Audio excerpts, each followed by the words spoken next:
آج کے شو میں دہشت گردی کے سدباب کے لیے پاکستان اور امریکہ کے درمیان اسلام آباد میں بات چیت۔ کیا امریکی ریاست ٹیکساس میں بعض ملکوں سے آنے والے تارکین وطن کاروبار نہیں کر پائیں گے؟ مجھے یہ واضح کرنے دیں کہ ریاست ٹیکساس کے شہری اس خطرے کو سمجھتے ہیں جس کا ہم سامنا کر رہے ہیں۔ اور مختصر دورانیے کی ایک ایرانی فلم جو آسکرز کی دوڑ میں شامل ہے۔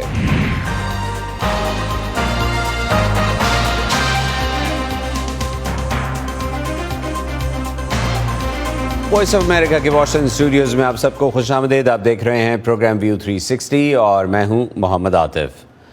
امریکہ کے سینئر حکام اور ان کے پاکستانی ہم منصبوں کے درمیان اسلام آباد میں پاکستان کی وزارت خارجہ میں 2 روزہ انسداد دہشت گردی اجلاس ہوا۔ اس ڈائیلاگ میں پاکستان اور خطے میں انسداد دہشت گردی کے خطرے سے نمٹنے پر بات ہوئی۔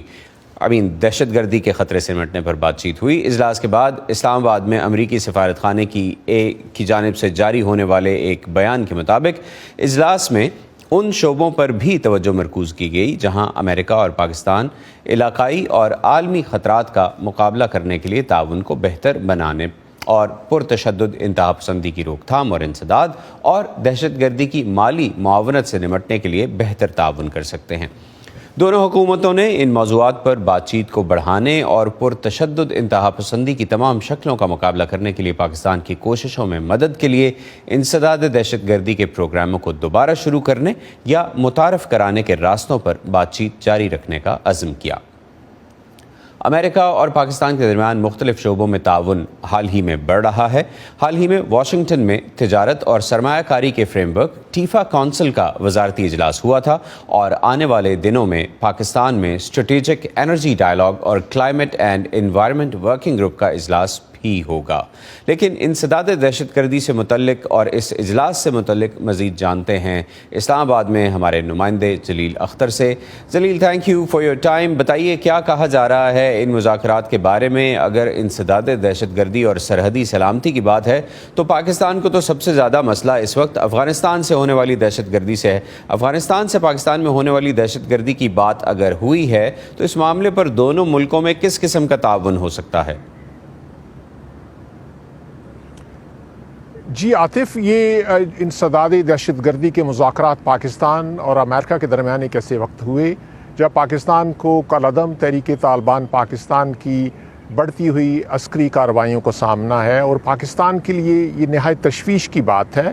اگرچہ پاکستانی اور امریکی حکام کے درمیان ہونے والی بات چیت میں علاقائی اور بین الاقوامی دہشت گردی کے خطرات سے نمٹنے کے لیے بات چیت ہوئی ہے اور اس معاملے میں تعاون کو بڑھانے پہ بھی زور دیا گیا ہے، لیکن پاکستان کے لیے اس وقت سب سے بڑا مسئلہ تحریک طالبان پاکستان ہے، جو مبینہ طور پر افغانستان میں جس کے عسکریت پناہ لیے ہوئے ہیں اور حالیہ مہینوں میں پاکستان میں اس کالعدم تنظیم کی طرف سے متعدد واقعات ہوئے ہیں۔